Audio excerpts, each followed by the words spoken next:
Good evening, Ram Ram मंडळी. इथे आमचे यादव बाबा पाहून राहिलो कामधंदा करून. त्यांना एक गोड पपई कोणीतरी दिली होती म्हणून त्यांनी तिच्या बिया काढून त्यांना आता राख लावून ठेवली आहे. गोड होते का खायला?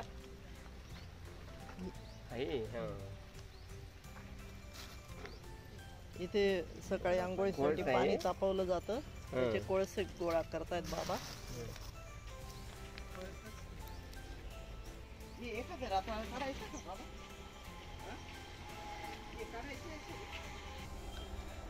हे असं शेतात आलं की नुसतं हिरवं हिरवंगार, डोळ्यांना असं सुकून मिळतो इथे आलं की. वनश्रीच्या जावळांमुळे 3-4 दिवस शेतावर आलो नाही तर आम्हाला असं चुकल्यासारखं होऊन गेलं होतं.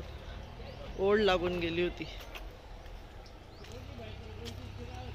हे बघा, हे इथे बडीशोपचं रोप आपोआप उगवलेलं आहे. घेऊन गेला होता गेला मग आणखी.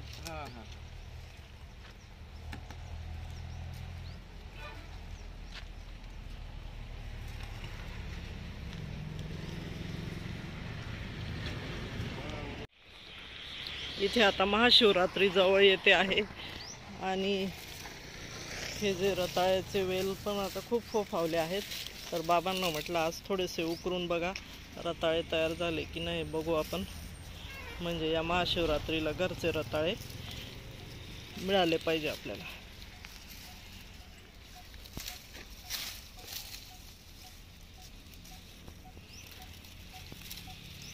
बाबांचं वय 85 आहे पण आज पण बाबा शेतातले सगळे कामं करतात आणि बाबांना ना काठीचा आधार लागत.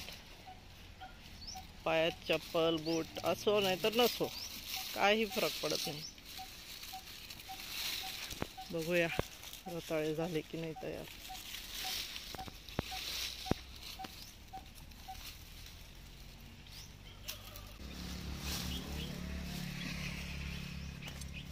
बाबा मला दिसलं. हे पा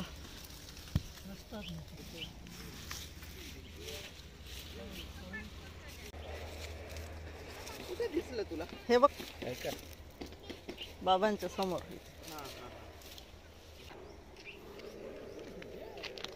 पोल असतात ते पोल.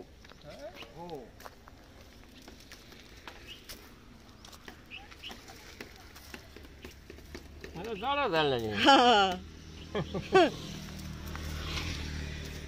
हो तयार झाले ते.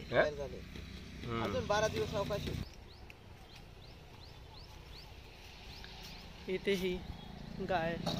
अरे काळू काळू, हा काळू हा गाईचा रक्षक आहे. हा कायम गाईजवळ थांबतो. ही 5-1 महिन्याची गाभण आहे. इथे आपला गहू आता मस्त पैकी तरारलाय.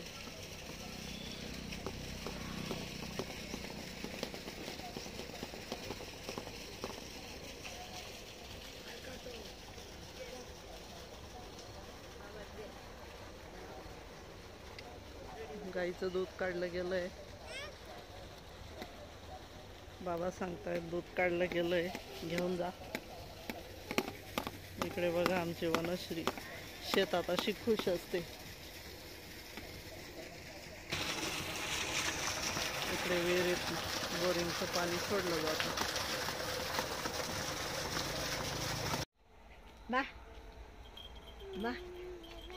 बकरी बकरी पाय ना.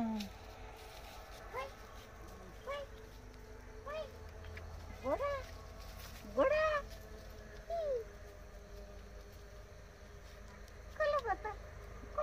पिल्लू पाय नाही का घाबरतोय ते. मी आहे ना, घाबरायचे नाही ना. बोललो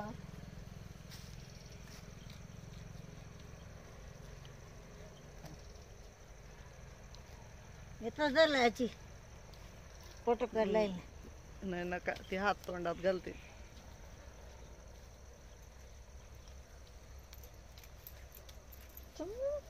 गोडा कुठं गोडा आणखी ओ बाबू तू पळ ना हे बघ ये नाही ये पटक्यान पळती ही आपली पहिली ती ना गरीबी गरीब आहे. तिची ओळख जुनी आहे ना आपली. लंगड्यावरती नका नका नका नका नका लंगड्यावरती नका नका बिचारा आधीच लंगडे.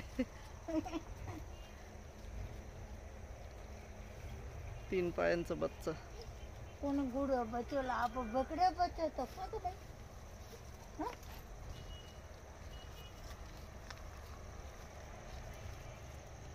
हा बाबांचा त्या कांदा. दिवसाचे शिटिंग भरे काढले पिल्लू मजा करत बच्च ते कुठे गेलं लंगडं? आहे ना. ते काय चांगलं आहे उलट. नाही ते बरं झालं उलट पाय गळून गेला. गळून गेला. हा ते काय नाही 2-4 महिने त्याची ठेवायचं. बिमारी नाही निघून गेली. सावळून पण गेलाय ते हो हो हो बरोबर गेलं. पहिले तेव्हा नसतं काय त्याची फार तस्ते घेतली हो ना चांगलंच जाईल आता.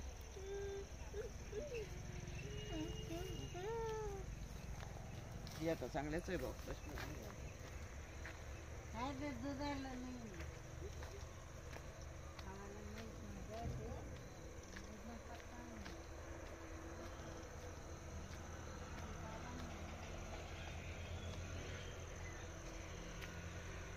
हे शंकरचं दुसरं कांद्याचं शेत आहे. तिथे फवारणी करून राहिला तो.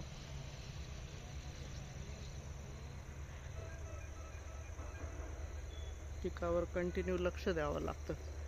कुठला काय कीड पडली आहे, मध्येच हवामान प्रतिकूल होतं, लगेच कीड पडायला लागते, लगेच फवारणी करावी लागते. असं असतं शेतकऱ्याचं सगळं. या फवारणीवरच त्याचा बराच खर्च होऊन जातो.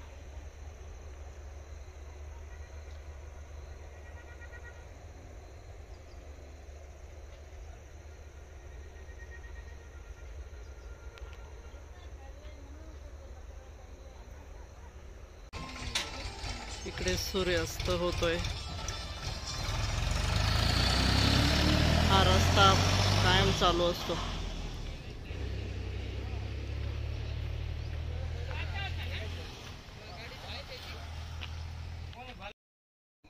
वाढलं पाहिजे बुवा खाली.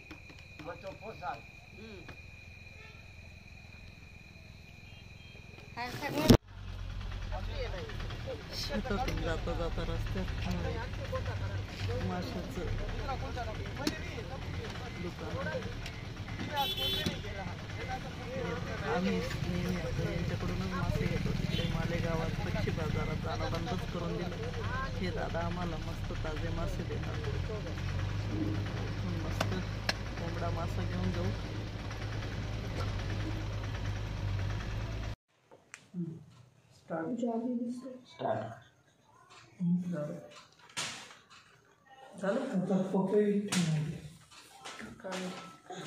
बोलू.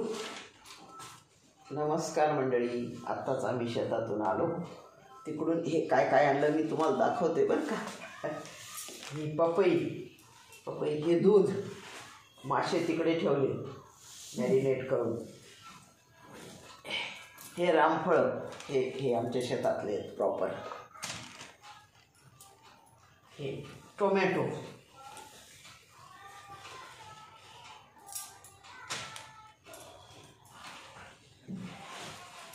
ही कोथिंबीर,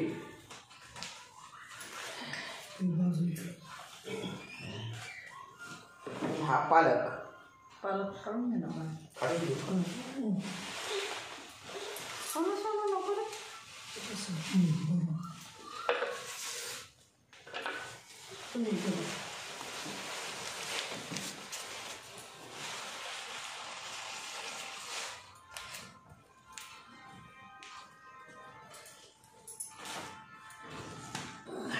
एवढा बाजार असतो आमच्या शेतात.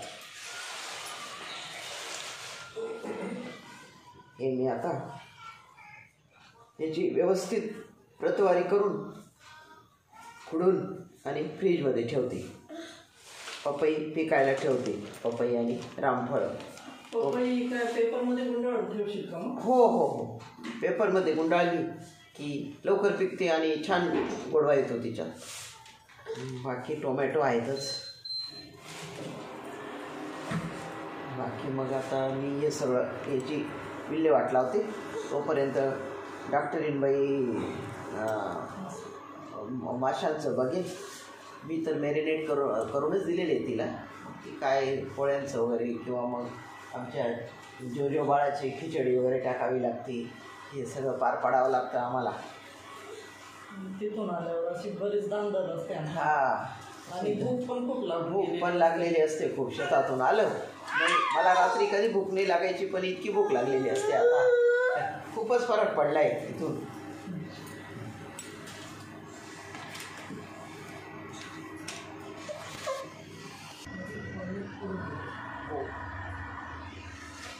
इथे हे मासे मॅरिनेट करून ठेवले, स्वच्छ धुवून त्यात हळद, मीठ आणि लिंबू पिळून ठेवला.